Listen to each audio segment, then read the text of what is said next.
안녕하세요. 주식발전소의 백소장입니다. 오늘은 에이펙 이후 본격화될 서방형 원전 동맹인 마누가 프로젝트와 함께 K원전의 글로벌 위상 재평가에 대해 이야기를 해보고요. 현재 주가 위치에서 추가적인 밸류 리레이팅이 가능하다고 생각하는 원전 유망 종목과 매매 전략까지 챙겨드리겠습니다. 영상 본격적으로 시작하기 전에 구독과 좋아요 한 번씩만 꾹 눌러주시면 양질의 컨텐츠 제작에 큰 힘이 됩니다. 부탁드리고요. 그럼 바로 시작하겠습니다. 러시아 우크라이나 전쟁 이후에 미국이 에너지 안보를 보는 관점이 확 달라졌죠. 천연가스만이 아니라 해결료, 공급망까지 국가 안보 자산으로 보기 시작을 했습니다. 실제로 러시아가 전 세계 우라늄 농축 시장에서 40% 이상이라는 점유율을 차지하고 있는데요. 미국이 지금 이 상태로는 신규 원전과 SMR 확대를 할 때 연료로 인한 병목 현상을 피하기 어렵다고 판단했다는 것을 의미를 합니다. 이때부터 미국이 고민한 해법이 단순히 원전 재가동이 아니라 동맹국들과 함께 움직이는 공급망 재편이었습니다. 그 상징적인 키워드가 바로 마누가인데요. 이 프로젝트의 핵심은 미국은 설계와 표준 인증, 해결료를 강화하고요. 한국은 건설 EPC와 기자재, 운영 역량을 전면에 세워서 미국을 중심으로 한 서방형 원전 동맹을 구축하자는 겁니다. 이제 마침 에이펙이라는 외교 무대가 등장을 합니다. 정상회의는 산업 패키지 딜을 공식화하기에 좋은 타이밍이죠. 말만 하던 구상을 태스크포스와 MOU, 공동선언 같은 형태로 문서화하기에 적절합니다. 그래서 시장이 에이펙 이후를 출발점으로 보고 있는 거고요. 미국은 자국 내에서 직접 수행하려다 잘 안 된 경험이 있기 때문에 대형 원전 건설을 직접 끌고 가기보다는 경험 많은 해외 파트너와 나누는 방식을 선호하게 됐는데 그 파트너로 우리 한국이 부상을 했습니다. 우리나라 같은 경우는 아랍에미리트의 바라카 사기 같은 초대형 레퍼런스를 가진 몇 안 되는 국가 중에 하나이기 때문입니다. 여기서 중요한 게 한미 원자력 협정,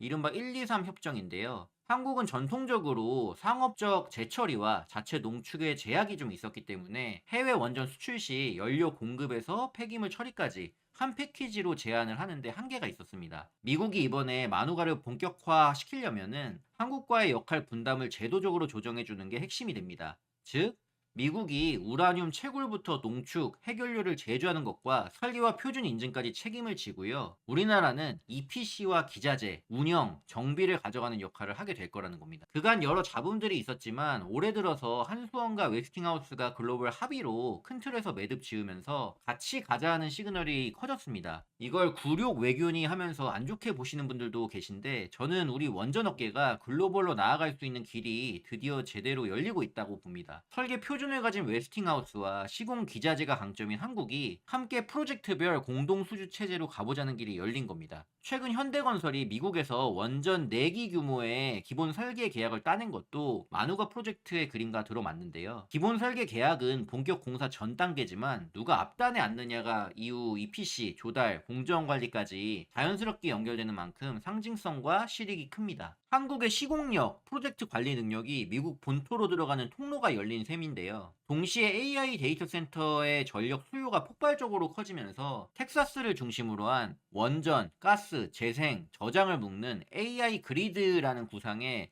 원전 카드가 사실상 필수로 거론이 되고 있습니다. 데이터 센터는 전력이 끊기면 안 되잖아요. 24시간 안정적인 전력이 필요한데 안정적으로 받쳐줄 수 있는 전력원 중 하나가 원전이니까요. 이 트렌드는 단순한 테마성 재료가 아니라 원전 생태계의 파이 자체가 커지는 구조적인 변화인 겁니다. 물론 가장 큰 병목은 여전히 핵 연료입니다. SMR 소형 모듈 원전과 차세대 설계가 본격화되려면요. SMR용 고농축 연료가 필요합니다. 기존 대형 원전이 3에서 5% 정도의 저농축을 주로 썼다고 하면은 차세대 SMR 같은 경우는 더 높은 5에서 20% 정도의 농축도가 필요하다고 하거든요. 그래서 미국이 자국 내에서 핵연료 생산 시동을 걸고 있는 것이고요. 이 축이 제대로 서야 마누가가 핵연료까지 해서 완성형이 됩니다. 정리하면 설계, 표준 인증, 핵연료의 미국이고요. 그리고 EPC, 기자재, 운영의 한국이고요. 여기에 일본, 캐나다의 소재, 금융까지 이 축이 맞물려 돌아가야지 전체 마누가가 구상대로 굴러가게 됩니다.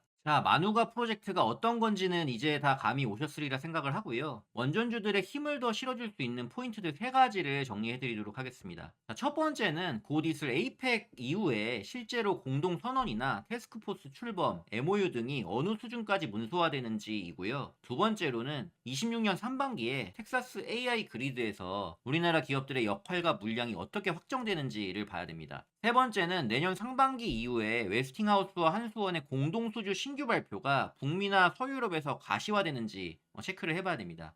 이 세 가지가 순차적으로 찍히게 되면요. 한국 원전 밸류체인은 원전 테마주가 아니라 미국 중심의 공급망 확대에 따른 주가 재평가 국면으로 갈 가능성이 굉장히 크다고 봅니다. 과거 우리나라는 수출형 EPC 국가라는 이미지가 강했는데요. 그런데 앞으로는 북미 원전 공급망의 핵심 축으로 격상될 여지가 굉장히 커졌습니다.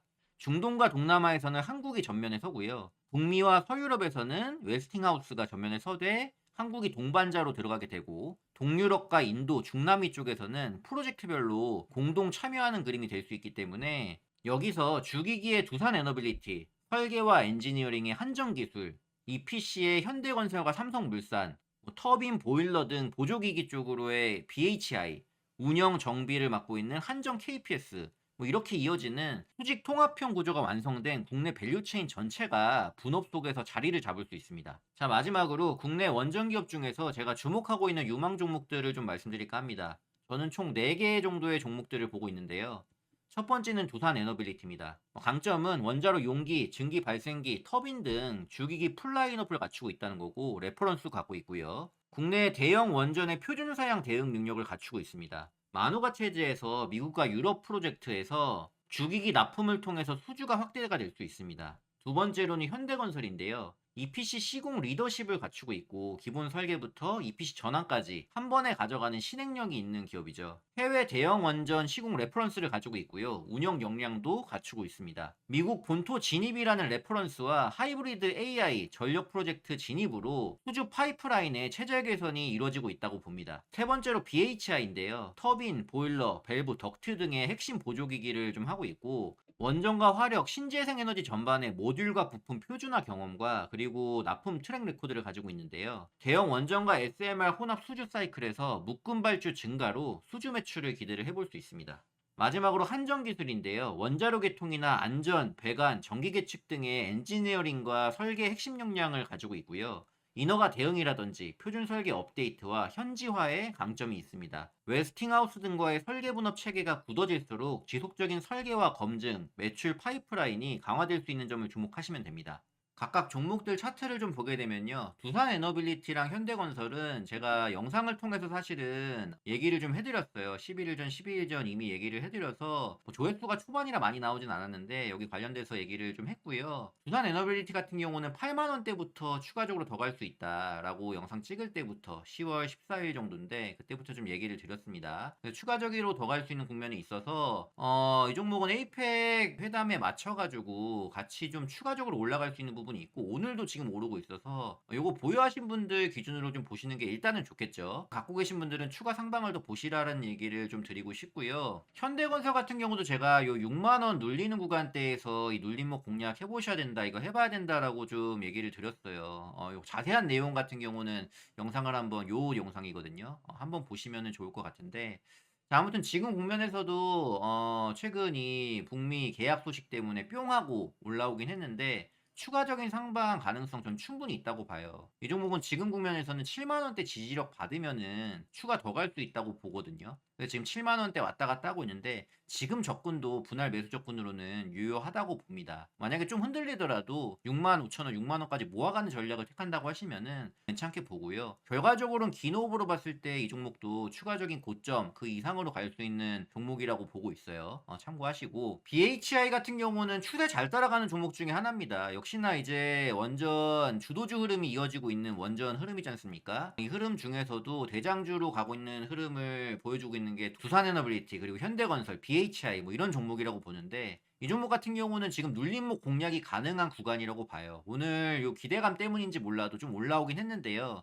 지금도 나쁘지 않습니다. 지금 구간도 나쁘지 않고 추가적으로 이 6만 원권 가가지고 추가 돌파하는 흐름까지 이어질 수 있기 때문에, 아무튼 이렇게 추세를 타면서 가고 있는 종목들, 특히나 이제 추세를 보실 때는 주봉을 보시라라고 얘기 드리면서 단기 추세는 5주선 그리고 중장기 추세는 20주선에서 30주선까지 보시라라는 얘기를 좀 드리고 있는데, 그걸 잘 지켜주면서 올라오고 있는 종목이에요. 지금도 5주선 지지력 받으면서 올라오는 국면이 되고 있기 때문에 지금 자리도 눌렸다가 올라오는 그 초입 자리가 됩니다. 그래서 얼마든지 분할 매수 관점으로는 가능한 자리라고 보니까 이것도 참고하시면 좋을 것 같고요. 그리고 마지막으로 한정기술 보시면은 한정기술은 최근에 이제 10월 들어가지고 좀 눌려있다가 쭉 올라왔어요. 근데 이 흐름이 지금 계속적으로 좀 이어질 수 있습니다. 특히나 기관과 외국인이 꾸준하게 사 모아주면서 가고 있는 종목이 되고 있기 때문에 10만원 안착 흐름이 일단 중요하다고는 보는데요. 뭐 구간대에서 지금부터 이 10만원 아래까지 전후까지 분할 매수 관점으로 좀 보신다고 하면은 이것도 해볼 만한 종목이 아닌가, 접근 가능한 종목이 아닌가,